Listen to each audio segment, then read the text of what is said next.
हरि ओम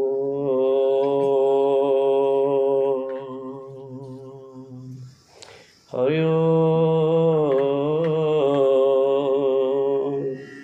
ओम गुरुर्ब्रह्मा गुरुर्विष्णु गुरुर्देव महेश्वर गुरुर् साक्षात् परं ब्रह्म तस्मै श्री गुरवे नमः। अज्ञानतिमिरान्धस्य ज्ञानाञ्जनं शलाकया चक्षुरुन्मिलितं तस्मै श्रीगुरवे नमः। वृंदावन बिहारी लाल की सकल शास्त्र गुरु होचंदी आमर परम ब्रह्म। गुरु को वंदना माध्यम रे आमे विस्पत्ति भगवान को मध्य उपलब्धि करिपारिबा। तेणु वर्तमान समय सापेक्ष दृष्टि मो अन्य श्लोक को जाऊनी आउ मोर पूर्वर कृपा कृपा कृपा के कृपा आज्ञा कृपा पुजारी असीम कृपारू आमे आसर प्राय समस्त समय खूब सुंदर भाव आमे हरि कथा श्रवण करिछु। आपण मानक से पूरापूरी मुग्ध कर देइथिले। आमको से बारंबार काले में बेसी समय नहीं गले कि बोली भाविबे कि बोली भावी आमको से सब बेले अनुमान करुथिले मते अधिका समय देबे ना नहीं, किंतु आमे खुशी रे आज्ञा को स्वीकार करुथिले। कहीं आज्ञा पुराण भागवत रामायण से सब को खूब सुंदर भाव में मुखस्थ कर देइछंती एवं आम आगे से परिवेशन कर दे पारुछंती। ताहले जेहेतु भागवत सभा सुंदर तृप्तिर अवसाद नाही, जेते देखुथिले नुआ दिशु थाई। सुंदर जिनिस को जेते देखिले मध्य नुआ नुआ लागे। आमे भागवत सभा को गले निश्चित भाव में गोटे पद गाऊँ, प्राय समस्ते गाऊँ। आज मत गुआ कि मोर गोटे किमिटी दुर्बलता अच्छी से दी पद न गाइले मत भी भल लगे ना। तेणु भागवतर से पुराणा पद सबुदिन समस्ते गान करुले टे दी पद गाईदेवा। समय तो आम 10 मिनिट कि कटेदेवा। गोविंद गोविंद गोविंद गोविंद गोविंद गोविंद पदो गालो क्षेम करंगा।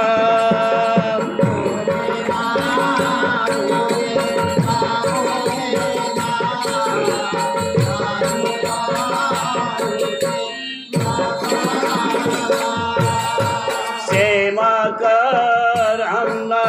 पान करी हेले तरिले ब्रजनारी।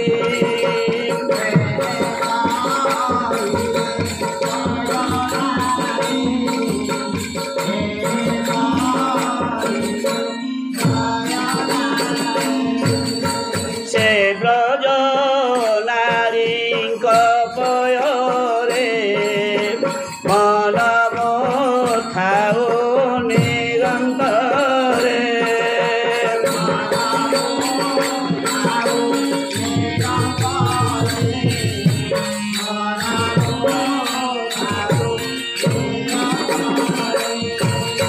मन मो निरंतरे थाओ कृष्ण बोले जीव जाओ।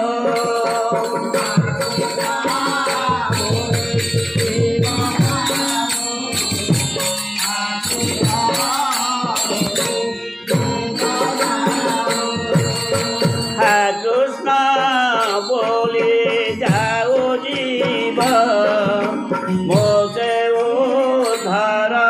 राधा धव।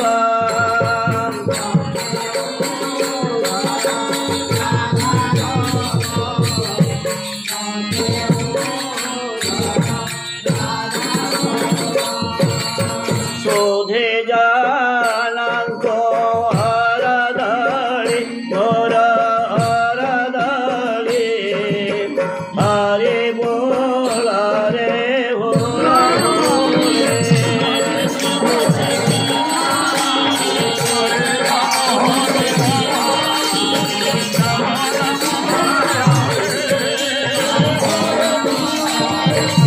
बोले वृंदावन बिहारी लाल की।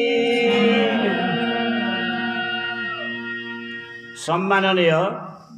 यही महत् भगवत सभार सभापति महोदय, उपस्थित समस्त हरिभक्तगण, माँ माउसी, आमर एठी वक्तव्य दे सारी आमर कृपा पुजारी महोदय, मोर भगवान भगवान नामधारी से पुणी मोर भगवान, तांकु मु कहली तो आपण कहतु, से कहले तुम कह, मो भगवान परमिशन आनी दी पद कहबी आ कौन कहबी, एतिकी कहबी जे यही दिव्य ज्ञानी मनीष को शिक्षा देवाई भगवान सबु बेले चिंतित। आपण माने पुओ झियो जन्म करिसंती, किंतु पुओ जन्मर बापा माँ है कहीं बापा माँ केबे हेले शांति रे रही पारंती नाही। मो पुओ किमिति ज्ञानी हेब, किमिति भल गोटे मनीष हेब, पांच लोकरे लोकटी हेब, निंदित कार्य करिब नाही, सेति बापा माँकर बहुत बहुत चिंता। यही विराट सृष्टिर कर्ता जे कि भगवान परमेश्वर, से परा सृष्टि करिचंदी, तांको ऊपर आम सर्वश्रेष्ठा सर्वज्ञाता सर्वांतर्यामी।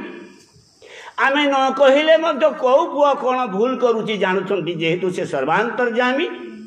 आमे न देखिले मध्य अनुभव करि न पारिले मध्य से पर सर्वव्यापक सबुठारे रहिसंती। सबु बेले मनीष पाई तांकर सबु बेले चिंता। हे मोर सृष्टि सबुठारु बड़ भल मनीष भल ज्ञानी बोलिकी मु सबु बेले कही देछि परा, भागवत माध्यम रे आपण शुणुचंती। अति बड़ जगन्नाथ दास लेखा मनीष देह दिव्य ज्ञान देखि संतोष भगवान, मु की संतोष हेबि रे बुआ माने। तुम्हें सबु जानुछ दिव्य ज्ञानी बोली गर्व करुछ, कहीं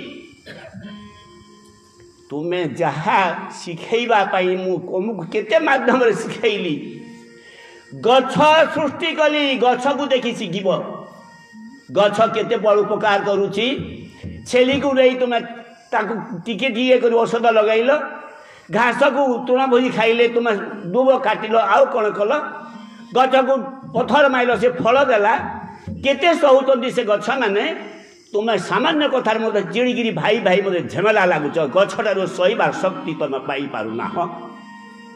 मु पठेइचे मेंढा मानू,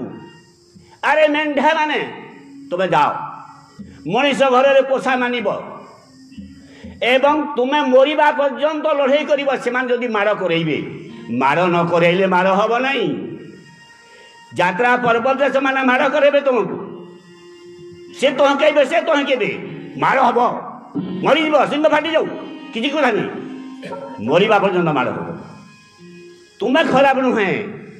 यही मनीष को शिखाइबा तुमको मु सृष्टि करी, गछ को मत सृष्टि करी, पिंपुड़ी को मत सृष्टि करी। पिंपुड़ी माने किमिति धार धरी जाते श्रृंखला सहित, प्रसाद मुठे पाई मनीष माने किमिति किमिति हा हल्ला करती। तो यही मेंढा माने आम माड़ लगाऊ ना, मेंढा माने कहती, मेंढा माने कहती ए मूर्ख मनीष माने, तुमको शिखाइबा पाई भगवान आमको पठाइचंती, तुम्हें तहकेले आम माड़ हबू। यही वर्ष छाड़ी ता आग वर्ष आम गाँव में पटे मरीगला, सिंह भांगीगला, रक्त भैला, मरीगला, मुझे देखी। गत वर्ष पुणी पटे मरीगला। कहीं लोक आए बापरे आहारे मेंढाटा मरीगला, कहीं कहले नहीं, समस्ते समस्त कहते ए मेंढाटे मरीगला बो, लगे मार मेंढाटे मरीगला बो। यही कौन शिखेले आपण माने, भाई भाई मध्य झेमेला लगे दुई दल एमती उत्साह दियंती। तुई काण मानुचु तो सियार के नहीं तो भागटा बढ़िया है तब हाँ दुई हाथ एका अच्छी हैं मूर्खटा गोटे लगे दुई थापड़ा न अच्छु ताके कहबे हम तुई हेले दुई हाथ के नहीं काण हेगला हैं तू क्या हेले छाड़ी नेबू हटाबू पाई सारी भाग कर साल नारू ताके टंकाबे ताके टंका मारे लेबे मारे आगे सीधा सिंह भागू से मरु से जाने करू से कहाँ करे ऐसे दी मार लेब जड़ के गोड़ भागी देव इटा ही कथा तेणुक हे आज्ञा माने आमको रामायण शिखाई जो राज्य रे राजा हेबा पाई लोक मैंने दिग्विजय युद्ध करती बिना युद्ध रे राज राजगादी मिली जाइथिला भरत को किंतु नियम मुताक संस्कार से जमी से संस्कार पाई बड़ भाई था तो मु राजा हेबी नहीं बोली कहले रामचंद्र फेरई दौले राम पुणी कहले अरे बाबू आम पिता माता संतान आम किमिति बापा माँ से कथा को अमान्य करवा मु बड़ बड़े पिता सत्य रक्षा करने मु आसी किमिति मु जाई राजगादी बसबी ताहले हे प्रभु मत किमिति कौन कर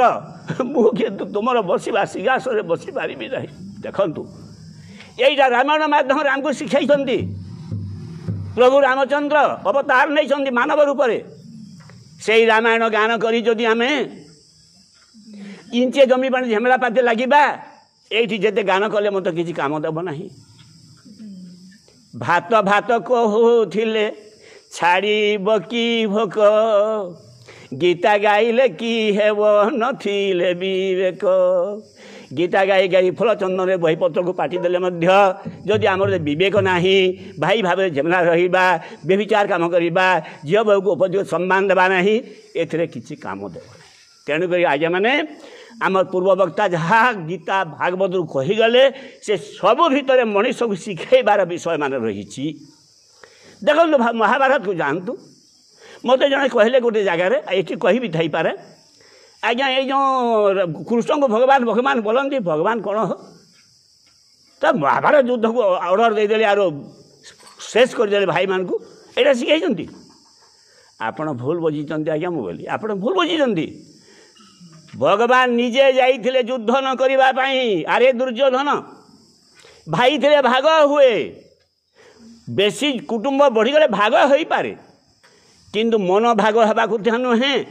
तुम झेमेला कर कहीं युद्ध कर कहीं भाग कर दियो राजा भाग कर दियो ना ना मुझे चक्र में दिन देवी नहीं माड़ हूँ जहाँ हूँ युद्ध जीतिले ने ना तारी अर्थ कृष्ण भलिया गोटे ज्ञानी लोक जाइथिले युद्ध न करने दुर्योधन भलिया गोटे मानिबा गोटे अभिमानी बा गोटे गर्वी से युद्ध युद्ध युद्ध को आह्वान कला तार कथा अनुसार युद्ध हबारू कृष्ण बाध्य हो युद्ध को एलाउ कले सीना धर्म पक्षरे सबु बेले थिले पांडव माने जीतिले कौरव माने मले मले सीना पांडवर माने समस्ते मरी नाहंती उभय पक्ष मले अर्थात युद्ध हूँ गोटे सर्वग्रासी बर्तमान युद्ध चली जानुंट कौन केवल भारत मरुंट पाकिस्तान मरुंट भारत मरुंट युद्ध बोली जिनिस को बंद करदेवाई महाभारत आमको शिक्षा दिए हे भाई माने कृष्ण को तुम निंदा कर ना कृष्ण युद्धर भयावहता आमको देखई देइछंती हे मनीष माने भाई भाई झमेला करिबो नहीं गाँ गाँ झमेला करिबो नहीं युद्ध करिबो नहीं बोली शिखाई ना तुम से उदाहरण माध्यम शिखाई इमिति भाव देखा गले आमको भागवत गीता रामायण प्रत्येक रे आमर शिखिबार जिनिस अच्छी आज्ञा टाइम अच्छी ठीक है अब तुमने हाँ हाँ ठीक अच्छे तो ठीक से ही बोली धरतु जड़े रोगी जाइए गोटे रोगी जाइए माँ मैंने शुण गोटे रोगी जाइए डाक्तरखाना को से कहूँ मु खाइले कि मोर छाती जलाऊँ पेट काना काना हो जाऊे आउ खाइबा की इच्छा नहीं हवा केते बेले भोग नहीं करवा मत काना गोटे दियो गो महा मुश्किल लगलान से देले गोटे हर्बर थिला बहुत रोगी थे तो देदेले ठुकाटे आउ काना काना से लिखिदेले यार धर नियो हर्बर हो नियो 5 दिन पर भल ना कहब बोले से तर गला इटा कहाँ करमी फेरी बोला फिर विरक्त ले से डाक्टर है लिखा है पढ़ब घर के जा गला थे घर के सकालू नाई खाई खाली पेटे 2 चामच संध्यारे खाली पेट 2 चामच ना गाधी गुधा कर पढ़मी बोला गाधी गुधा कर आला भल कर बसला सकालू अक्षा पेटे 2 चामच राति अक्षा केटे 2 चामच सकालू एंदा पढ़ला घा फिर छुई नला फिर बेलबड़िया फिर बसला सकालू केभे नहीं खाइबा नहीं खुलबा हाँ पढ़ुचे जा घरे पढ़ू बोला कि हाँ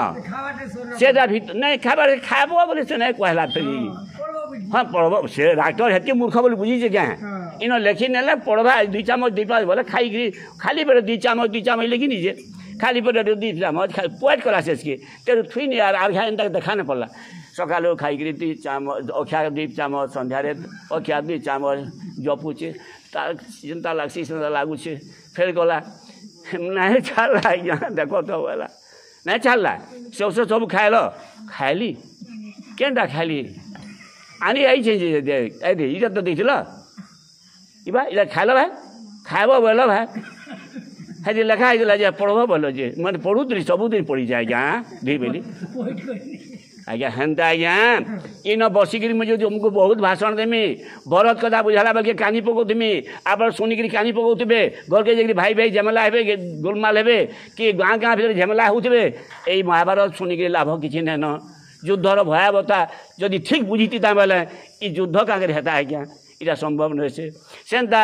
विभिन्न कथा आमर गीता भागवत आमको निर्देश दिखाई परस्पर स्नेह जाई थाए निरंतर वैकुंठ समान वाहा अटे से ही घर ये विषय जब बुझामी बोले परस्पर स्नेह काना बोले बेल बेल बुझामी इमोशनाल हो जाऊमी से दुखर कथार बाहर कर बोले मुई भी कानी पकाउथि आपण भी कानी पकाउथि आर से परस्पर स्नेह काना आपण मैंने नहीं बुझी खाली काना शुणमा क्या खान दबा आज्ञा काम नहीं दिए से लगे आम जहाँ पढ़मा जहाँ बुझमा से ज्ञान टे भीतर जब पशामा ताले हेबा आ फूल चंदन थी जिते पूजा कले भी आ जिते आम सुंदर भाव बुझा बुझी होते भी सुधा केते बेले भी आम कौन प्रकार कौन लाभ नहीं पाइपरू से तात्विक कथा गुड़ाक जहाँ से भागवत भितर अच्छे रामायण भितर अच्छे तार उद्देश्य आमको बुझाके पड़वा महाभारत सृष्टि जे केवल भाई गंडगोल के नहींकि युद्ध के एवॉइड करवार लगी नहीं करवार लगी रामायण कराई जे भाई में सद्भाव रखबार लगी एवं असद्भाव रखले क्या हेसी देखे नहीं चन सद्भाव रखले क्या हेले देखे नहीं चन ये सब प्रकार सुंदर सुंदर उदाहरण माने आमर गीता भार अच्छे भागवत पद अच्छे सकालू अधे अधे गाउथब तो लेखा नहीं हुई अभ्यास करूथब न तो परम सूत्र भागवत अभ्यास करूथब न तो अभ्यास क्या करमा से भागवत भितर आमर मन के सुधरई करी आम सद्भाव के रखमा परस्पर झील बहु सद्भाव के रखमा गाँ गठे के चलमा घर के शांति विराजमान हवा चोरी दारी हत्या मिथ्या सबू दिगरू आम परिवर्जित देमा एवं सत्य शांति दया क्षमा को आम भितर ग्रहण कर मनीष भाया मनीष के खांटी मनीष के यहाँ ही भागवत लिखाई से सब जो अभ्यास कर पारते जाऊँ बोले आम प्रकृत में अभ्यास करूँ जा भागवत पूजा करवा आम लाभ है तेणु आज्ञा मैंने समय सापेक्ष दृष्टि मैंने आज्ञा मत कमी कमी बोलते नहीं भी कहवा चाहूबे तेणुक आपण मान समस्त को बहुत बहुत धन्यवाद कृतज्ञता ज्ञापन कर आर्थर प्रणाम करुचे आर आपण स्नेह श्रद्धा थिबार द्वारा आमर गोटे समागम हो मुँह मान भेटाभुटी इटा भी भगवान गोटे परम दया भगवान आगे मो घर के केन जाकि भेटती मुई मोर घर के केन सबुदिन आसी पारते ई माध्यम रे आज्ञा मान को भेटली आज्ञा को भेटली सबको भेटली ई स्नेह श्रद्धा भी दरकार आम भागवत भीतर अच्छे परस्पर स्नेह जाई थाए निरंतर वैकुंठ समान अटे से ही घर इटा आमर गोटे वैकुंठपुर परस्पर स्नेह श्रद्धा भेटघाट के बोलिए परमचंद्र प्रभु भगवान की धन्यवाद।